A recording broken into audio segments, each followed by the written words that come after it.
Pernahkah kalian bertanya-tanya, mengapa air di bumi seolah-olah tidak pernah habis? Jawabannya ada pada siklus hidrologi, yaitu proses peredaran air dari bumi ke atmosfer, lalu kembali lagi ke bumi secara terus-menerus. Proses ini dimulai dari energi matahari. Ketika matahari memanaskan permukaan bumi, air dari laut, sungai, danau, serta permukaan tanah akan menguap. Proses ini disebut dengan evaporasi. Selain itu, tumbuhan juga melepaskan uap air melalui proses transpirasi. Kedua proses ini dikenal sebagai evapotranspirasi. Uap air tersebut kemudian naik ke atmosfer dan mengalami pendinginan, sehingga berubah menjadi titik-titik air yang membentuk awan. Proses ini disebut dengan kondensasi. Awan yang terbentuk kemudian berpindah karena tiupan angin, yang disebut sebagai adveksi. Ketika awan sudah jenuh, maka air akan jatuh ke bumi dalam bentuk presipitasi, seperti hujan, salju, hujan es, dan lain-lain. Air hujan yang turun tidak semuanya langsung kembali ke laut. Sebagian meresap ke dalam tanah melalui infiltrasi, lalu bergerak lebih dalam melalui perkolasi menjadi air tanah. Sementara itu, sebagian lainnya mengalir di permukaan sebagai aliran permukaan atau runoff menuju sungai dan akhirnya kembali ke laut.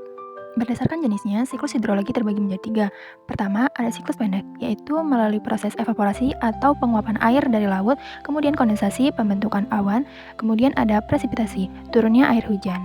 Yang kedua, ada siklus sedang, yaitu melalui proses evapotranspirasi atau penguapan laut dan juga tanaman, kemudian kondensasi, pembentukan awan, lalu adveksi, bertiupnya awan karena angin, lalu ada presipitasi, turunnya hujan, lalu ada infiltrasi, proses meresapnya air ke dalam pori-pori tanah melalui permukaan. Yang ketiga, ada siklus panjang, melalui proses evapotranspirasi, yaitu penguapan air dari laut dan juga tanaman, kemudian ada kondensasi, pembentukan awan, kemudian ada adveksi, yaitu awan yang bergerak karena angin, kemudian ada presipitasi atau hujan, lalu ada pembentukan es, kemudian esnya mencair, kemudian ada infiltrasi, yaitu proses meresapnya air hujan ke dalam pori-pori tanah, lalu ada runoff atau airan dari darat seperti sungai dan danau mengalir menuju laut. Kemudian ada perkolasi, yaitu air yang sudah masuk ke tanah bergerak lebih dalam menuju lapisan tanah yang lebih rendah. Namun, tidak semua wilayah menerima jumlah hujan yang sama. Disinilah pentingnya data curah hujan. Curah hujan adalah jumlah air yang jatuh ke permukaan bumi dalam waktu tertentu. Data ini sangat penting untuk kehidupan manusia, terutama dalam pertanian, pengelolaan air, hingga mencegah bencana seperti banjir dan kekeringan. Dengan mengetahui pola hujan, kita bisa merencanakan penggunaan air dengan baik.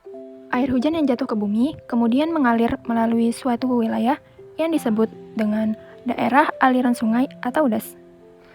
Das adalah wilayah yang menampung dan mengalirkan air menuju sungai utama hingga ke laut. Dimulai dari hulu, di daerah pegunungan, air mengalir ke bagian tengah hingga akhirnya mencapai hilir. Kondisi das sangat menentukan bagaimana air mengalir. Jika hutan di hulu rusak, maka air tidak bisa diresap dengan baik dan bisa menyebabkan banjir di hilir. Namun, masalah tidak hanya datang dari jumlah air, tetapi juga dari kualitasnya. Pencemaran air terjadi ketika zat berbahaya masuk ke dalam air dan merusak kualitasnya, seperti limbah rumah tangga, industri, dan lain-lain. Akibatnya, air yang seharusnya menjadi sumber kehidupan justru dapat membahayakan kesehatan manusia dan merusak ekosistem. Dari perjalanan air yang panjang, yang turun dari langit hingga ke bumi, mengalir melalui sungai hingga kembali lagi ke alam, kita belajar satu hal penting. Air bukan hanya sumber kehidupan, tetapi juga tanggung jawab kita bersama. Menjaga air berarti menjaga masa depan. Mulailah dari hal kecil, karena setiap tetes air sangat berarti.